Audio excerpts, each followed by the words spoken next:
Alguien dijo una vez, y con mucha razón, que el lugar favorito de los falsos profetas es el umbral de la puerta estrecha. ¿Dónde se encuentran los falsos profetas? ¿En los bares? ¿En los prostíbulos? No. Los falsos profetas se encuentran, sí, fuera de la puerta, por supuesto, pero al lado de ella. Y tan pronto ven a alguien disponiéndose a entrar, le caen encima como los buitres a la carroña.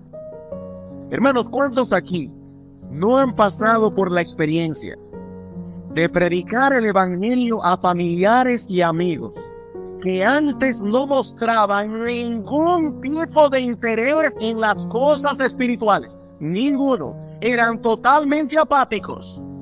Pero vino el evangelio, fueron despertados, parecían estar a punto de entrar por esa puerta de la conversión, y resulta que ahora son más católicos que nunca. O se volcaron totalmente hacia sectas religiosas que no enseñan la verdad. ¿Qué pasó? Fueron seducidos por los falsos profetas. Fueron seducidos por los falsos profetas. Bueno, pastor, pero al menos ahora están dedicados a cosas espirituales. Y lo importante es que sean sinceros en lo que creen. Peor es cuando no creían en nada. No, mi amigo, no. Esa no es la opinión de nuestro Señor Jesucristo. El Señor nos advierte que tengamos cuidado con los falsos profetas porque son un peligro para nuestras almas. Aún para los que profesan la fe. Aún para los que profesan la fe. Esos falsos profetas desvían a los pecadores de la puerta estrecha, los convencen de entrar por la ancha y de ese modo lo guían a la destrucción. ¿Estás interesado en el estado de tu alma? Estas palabras son para ti. Escucha con cuidado lo que Cristo dice aquí. Debes tomar en serio estas advertencias porque no es la sinceridad lo que cuenta, sino el abrazar de todo corazón la verdad de Dios. Si tomas el camino equivocado, no llegarás a la vida. Con todo y tu sinceridad. ¿Qué es entonces un falso profeta? Alguien que pretende hablar en nombre de Dios, pero que en realidad está hablando por su propia cuenta o bajo la influencia directa del maligno. Es uno que habla falsedades, pero con la salvedad de que lo hace en el nombre de Dios. Hermanos, este último detalle es importante. El falso profeta se atribuye a sí mismo el hablar en nombre de Dios.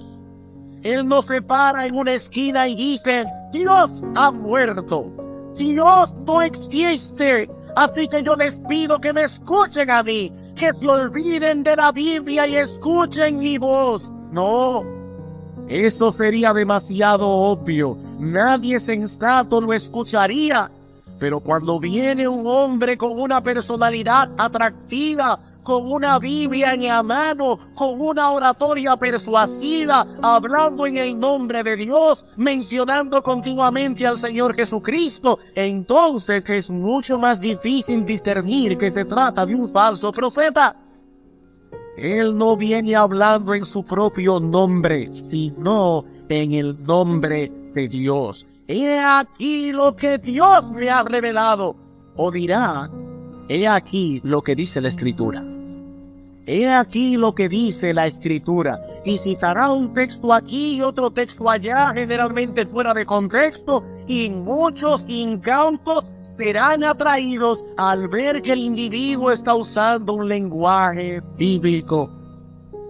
Bueno, explícitamente el Nuevo Testamento nos enseña que la iglesia tendrá que enfrentar ese mismo problema a lo largo de toda su historia.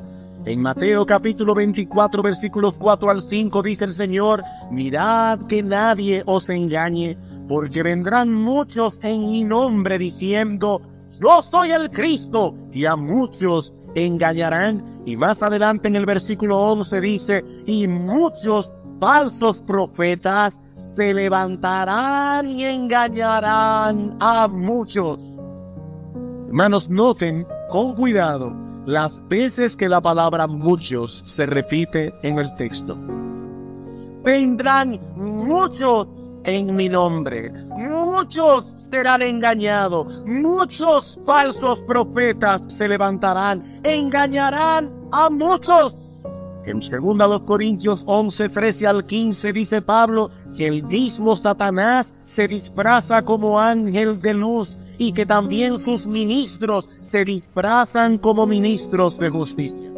Como pueden ver, hermanos, en el Nuevo Testamento abundan las advertencias acerca de los falsos profetas. Se nos exhorta a mirar con atención y a vigilar, porque estos hombres, hermanos, no vienen a nosotros con una tarjeta de presentación que dice, fulano de tal, falso profeta. No. Estos hombres vienen disfrazados y vienen a hacer daño. Ahora, ¿por qué tenemos que ser tan insistentes en el asunto? Porque muchos creyentes piensan tener ubicado ya a los falsos profetas. Hay muchos creyentes que piensan que porque conocen algo de ciertas sectas ya tienen ubicado quiénes son los falsos profetas. José Smith y sus mormones, Russell y sus testigos de Jehová, Mary Baker Eddy y la ciencia cristiana, Elena G. White, etc. Sí sabemos que esos son falsos profetas. Pero como veremos en un momento, hermanos, el asunto no es tan sencillo. Estos no son los únicos falsos profetas que han salido por el mundo. Y me atrevería a decir que en estos momentos no son los más peligrosos. Hermanos, nuestro Señor Jesucristo nos ha dejado una advertencia muy solemne. Guardaos de los falsos profetas. Y en todo el Nuevo Testamento se nos advierte lo mismo una y otra vez. Una y otra vez. Hay un peligro evidente aquí del que debemos cuidarnos.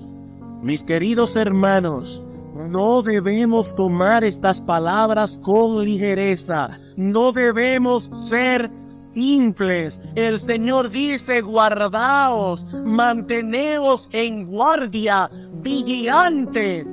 Si no tomamos estas advertencias en serio, podremos ser devorados por uno de esos lobos rapaces. Se ven inofensivos, mansos, gentiles, pero el Señor nos advierte aquí que si caemos en sus garras nos devorarán. En Romanos capítulo 16, versículo 17 al 18, el apóstol Pablo no solo nos advierte, sino que ruega mantener los ojos abiertos debido al enorme peligro que representan estos hombres. Engañan los corazones de los ingenuos. Las palabras de estos hombres son suaves y precisamente por eso son fáciles de tragar.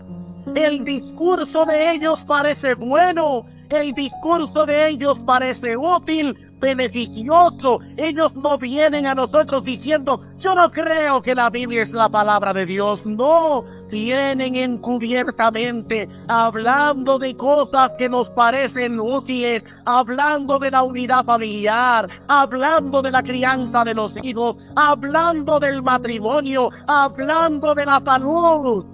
Hermanos, el problema del falso profeta no es que hable de la unidad familiar.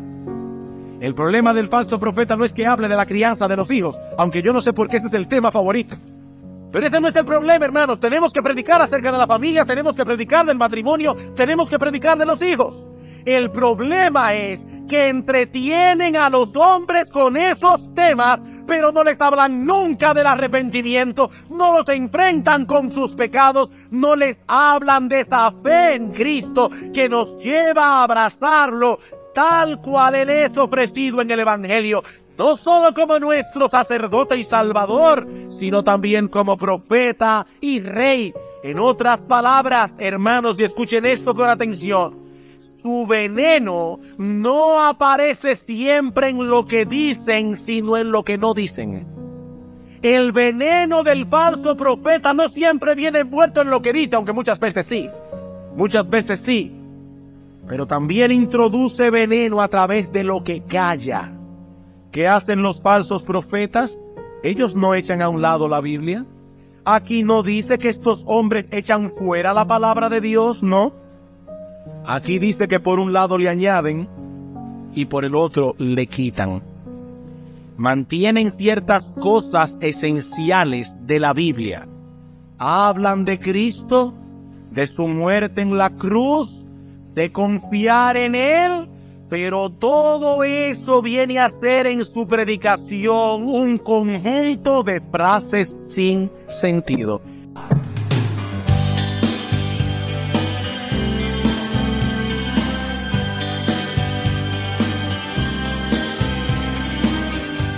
Iglesia Sendas Antiguas.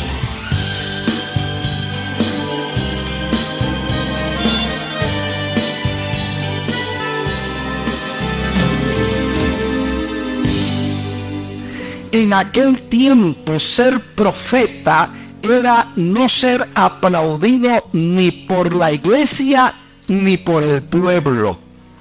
Hoy en día hay gente que alega ser profeta y desde luego viven con unos beneficios extraordinarios del profetismo.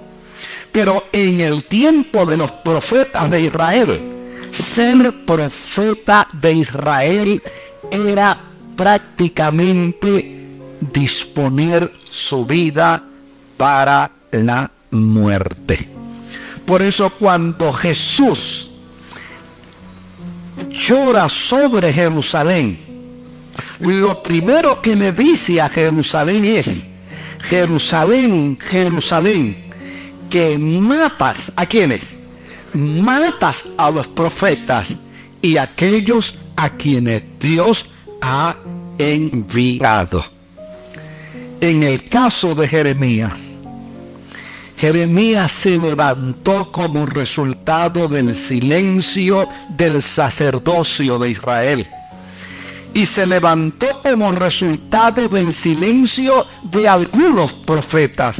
Si vemos el capítulo 5 y leemos el verso 31 del libro del profeta Jeremías, mire lo que dice: los profetas profetizaron mentiras y los sacerdotes dirigían por manos de ellos, y mi pueblo así lo quiso. ¿Qué pues haréis cuando llegue el fin? Como afirmando con ello, cuando Jeremías se levanta como profeta en Israel, los profetas que Dios había levantado con anterioridad a él habían caído entrampados por la lujuria del sacerdocio, y los sacerdotes decían amén y ellos decían así sea. Los sacerdotes decían esto va a ser de esta manera y ellos decían así tiene que ser. Cuando Jeremías se levantó como profeta, encontró que entre los sacerdotes y el profetismo de su tiempo había un coro de armonía y él era la nota discordante. Cuando todos los profetas y los sacerdotes de Israel decían habrá bendición, Jeremías decía Dios dice que no. ¿Y sabe qué decían los profetas y los sacerdotes? Mételo a la cárcel. Lo sacaban de la cárcel. Y venían los profetas y los sacerdotes y decían hay prosperidad. Y venía Jeremías y decía no hay prosperidad. Y decían mételo en el cepo. Lo sacaban del cepo. Y los profetas y los sacerdotes gritaban y decían habrá bendición y conquistaremos el mundo. Y Jeremías se paraba y decía no habrá bendición y seremos conquistados. Y decían mételo en la mazmorra. Cada vez que Jeremías levantaba su voz como profeta, tenía que contradecir a todos los profetas de Israel y a todos los sacerdotes de su tiempo. Y lo más doloroso era que los profetas y los sacerdotes decían algo y Dios le decía a Jeremías contradícelos. Por esa razón, cuando leemos la historia del profeta Jeremías en el libro de Lamentaciones, dice: yo soy el profeta que más ha sufrido sobre la faz de la tierra. Permítame decirlo como lo dice en el original. Ustedes lo han leído probablemente de una manera simple, como está traducido en el español, en la escritura, que dice: me persuadiste y fui persuadido. Pero en las notas antiguas, lo más cercano al original, no dice me persuadiste y fui persuadido. Dice: como a una doncella me agarraste para violarme y lo lograste. Yo soy el hombre que más ha sufrido, que más ha padecido por tu causa. Es más, llegó un momento en que cuando los profetas y los sacerdotes hablaban de prosperidad, Jehová le decía a él: dile que viene destrucción. Decía: no digo nada. Ellos decían: va a haber bendición. Y Dios le decía: dile que no hay bendición. No, yo no voy a decir nada. A ti no es que te meten a la cárcel. A ti no es que te meten en el cepo. A ti no es que te meten en la mazmorra. Es a mí, chico. No voy a hablar más en tu nombre. No voy a decir más lo que tú dices que yo debo decir. Pero él era el profeta de Dios. Y los profetas de Dios no profetizan por prebendas. Los profetas de Dios no profetizan por ofrendas. Los profetas de Dios no profetizan por regalías. Los profetas de Dios no profetizan por compadraste. Los profetas de Dios dicen lo que Dios va a decir de la manera más simple y más clara. ¿Y sabe lo que él dice? Cada vez que he decidido callar, un fuego intenso dentro de mí me obliga a seguir hablando. Ahora, lo que es interesante es que Jeremías no era profeta de un pueblo inconverso. Jeremías no era profeta de un pueblo impío. Jeremías no era profeta de un pueblo que no conocía a Dios. Jeremías era profeta del pueblo más religioso de la tierra. Jeremías era el profeta del pueblo que tenía los 10 mandamientos. Jeremías era el profeta del pueblo que tenía el sacerdocio y tenía el coro de levitas más grande. Jeremías era el profeta de la nación que decía: Jehová, Yahvé, es nuestro Dios. Era algo así como Jeremías era el profeta del pueblo que dice: en Dios confiamos.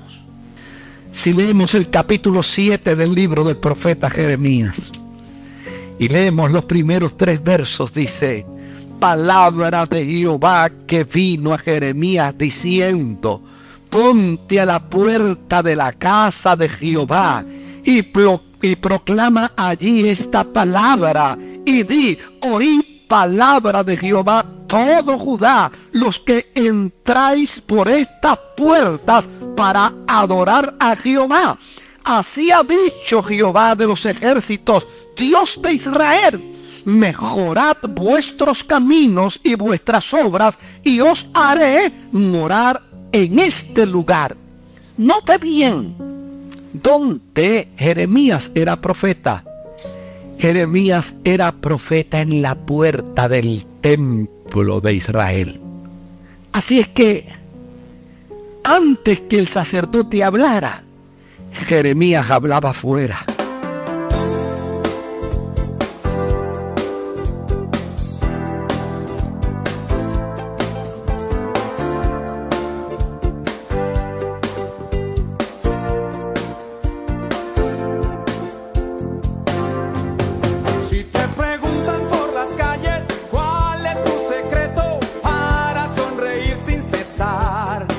Si te persiguen por doquier para ver de qué manera le has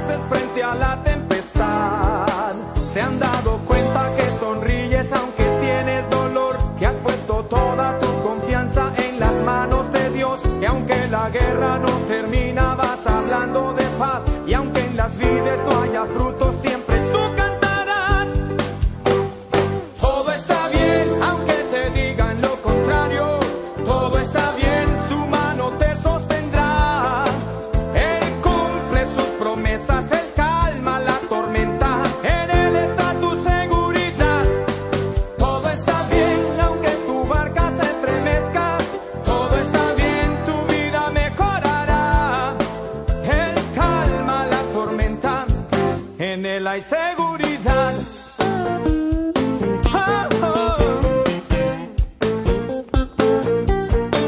Si te preguntan por las calles, ¿cuál es tu secreto para sonreír sin cesar? Si te persiguen por doquier para ver de qué manera le haces frente a la tempestad. ¿Se han dado cuenta que sonríes aunque tienes dolor? Que has puesto toda tu confianza en las manos de Dios. Que aunque la guerra no termina, vas hablando de paz. Y aunque en las vides no haya frutos, siempre tú cantarás. Todo está bien, aunque te digan lo contrario. Todo está bien, su mano te sostendrá. Él cumple sus promesas, Él calma la tormenta. En Él está tu seguridad. Todo está bien, aunque tu barca se estremezca. Todo está bien, tu vida mejorará. Él calma la tormenta. En Él hay seguridad. Oh, todo está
Everything's gonna be all right, brother.